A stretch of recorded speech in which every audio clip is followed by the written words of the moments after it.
We've got four final questions to wrap things up as we round the bases. The first is this, as I hear you talk about this, and I thought about this when you and I met on Zoom the first time as well, that I think what was exciting to me about this reversal is you don't have to 100% make a change forever. Like you can't, it's not like you're never, ever, ever, ever, ever allowed to eat this, drink this, do that ever.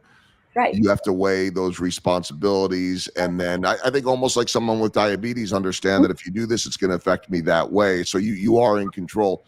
What is that one guilty pleasure for you that you're like, you know what, every now and then I'm going to pay the price and then we'll bring it back in? Right. So it would be an Andy's Texas two-step all the way. Like, I love that. I don't know. It's chocolate and strawberries and vanilla custard. I don't know. But when I can sneak one of those in, or my husband and I will actually get one, and I'll try to just take a couple bites of it. So that would be probably one of my biggest ones, my guilty pleasure. When I can fit one of those suckers in, it's worth every penny. Yeah. Yeah. I feel you on that. I've been known to turn to my wife and say, "Want me to run down the street? I'll go run through the drive-through there and come back home." And I don't know what mine's called, but it's got the strawberries in it too. But it's got Oreos anyway. It's nice. Yeah. I had a feeling you might go Andy's because you did drop that in earlier. Yeah. By the way, this podcast with the woman that has cleaned up her diet and got all of her memory back is brought to you by Andy's. Just kidding. I've got no sponsorship with them, but right. it sure is good. Yeah. Okay. Second question. You talked about some of the resources, Brain Box, and all of that. What are some things that I want to encourage people to read that book and to go to your website and learn more. But for anyone that's sitting there right now saying, boy, what can I do? What are some little things that I could do that are good for my brain? What advice do you have? Sure. So I would say, first off, just getting more vegetables in your diet. I mean, that by far will really, really help. If you can get vegetables into breakfast, lunch, and dinner and snacks, and organic if possible, that would be one thing.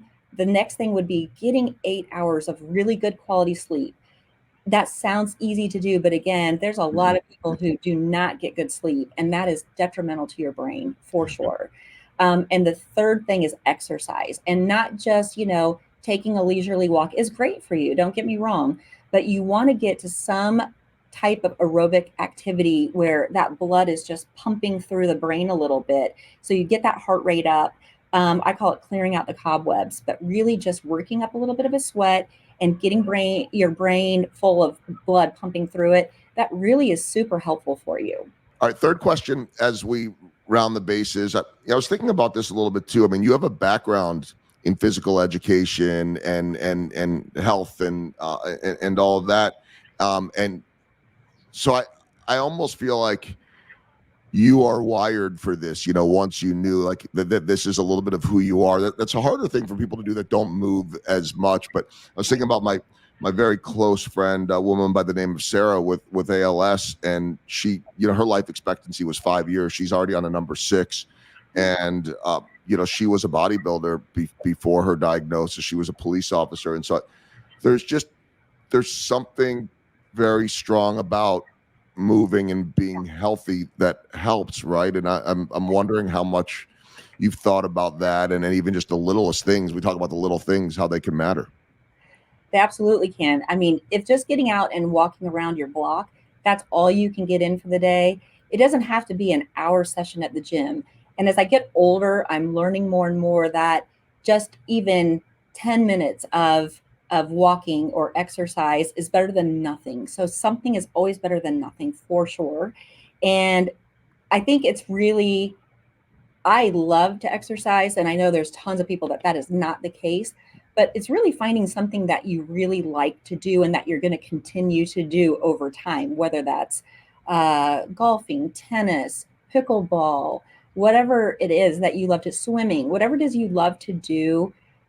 See if you can't get that in more often. But if you only can get to the pool twice a week, or you can only get to the pickleball courts twice a week, then on those other days, do something else. And walking is free. Walking is absolutely free. We can all get up And even if you have to start slow and say, okay, I'm going to walk down 3 houses and then home. And then the next day you're going to go down 4 houses and home. Like you've just got to start somewhere Mhm. and build on that. And that alone, because a body that just sits is absolutely going to deteriorate. It'll not only your brain, but everything, your muscles, muscle memory, all that. So you definitely want to get out and just start weight bearing and moving your body a little bit. And that is super helpful. I knew the answer to that, but I wanted to hear it. Yeah. I wanted everybody to hear it because we forget, in their moments. Traveling with the Royals, there are people that I see that are in the gym every single day religiously, and then there are others like me that are hit and miss and hit and miss, and it's like, boy, but even when you can go and do something for 15 or 20 minutes, the day Right. ends up feeling better. And so I'm not saying anything that people haven't heard before, but sometimes it's nice to hear it again, in Right. the way it could help us. So, Yeah, um, absolutely. okay, last question: the walk off. Let's just go back to the big gala and whether people have the opportunity to buy tickets and go for this year, Yes. or whether it's at a later point. The nightofhope.com is the website. How can people get involved, whether it's with the gala or just overall? Sure. So, yeah, if you go to the website, thenightofhope.com, and there's a lot of different tabs. We have resources on there of some doctors here in Kansas City that are doing the same thing that I've done. There are the books that I've talked about, that book that I talked about. There's some resources there, but you can go on and you can look at past galas and look at the photos and things like that. But there's so many different things that you can do to get involved. Whether it's coming to the gala would be fantastic. We also have what's called a oh gosh, see here, I'm going to have my brain cramp. I had a little piece of paper. It is called an ambassador of hope. There it is. So an ambassador of hope is where if somebody's like, you know what, I don't have time, I can't volunteer, because we're always looking for people who have time, talent, and treasures, right? So if people are like, I don't really have a lot of time, but I can do a monthly donation. So it could be $5 a month. That's cheaper than a Starbucks now. So you could do that, but you could do $5 a month or more, and that's called an ambassador of hope. So that's one way you can get involved. We need volunteers all the time when we're doing our cognitive testing at no cost to the participant. People can volunteer at that. People can volunteer and help us put brain boxes together. There's so many different avenues people can help us. And I think the biggest thing that I've learned is to ask people, is there anyone that you can introduce me to that needs to hear this story? That is helpful to us, as well as um, who do you know that I need to know as far as that would want to be like a corporate sponsor at the gala, or who would want to sponsor our endeavors. Like there's companies that say, we want to, the only donation or that we back, or this charity that we back, is this company. We would love to be that for a couple companies where they're like, you know what, you're making changes here in Kansas City, and all the money goes towards making those changes and being able to do this and meet with these families and speak and tell this story and be able to get the word out, along with the free cognitive testing, the brain box, and all the other things that we're doing. I think those are some of the biggest things, is just meeting people, getting the word out, and helping us be able to move our charity forward.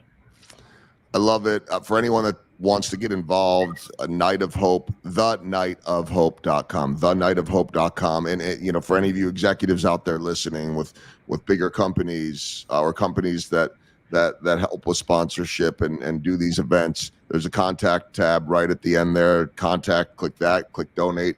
You could do that. The website, I love it. It says never too early, never too late. This applies to all of us, and your story is such a powerful one, and it really, I think, truly is going to save and change lives, and make for better lives. So, really appreciate you spending all the time with us. Good luck with the gala, and I can't wait to hear about the growth year after year, because you guys are doing amazing things. Thank you so much. Thank you so much for having me, and I really appreciate it. Thanks.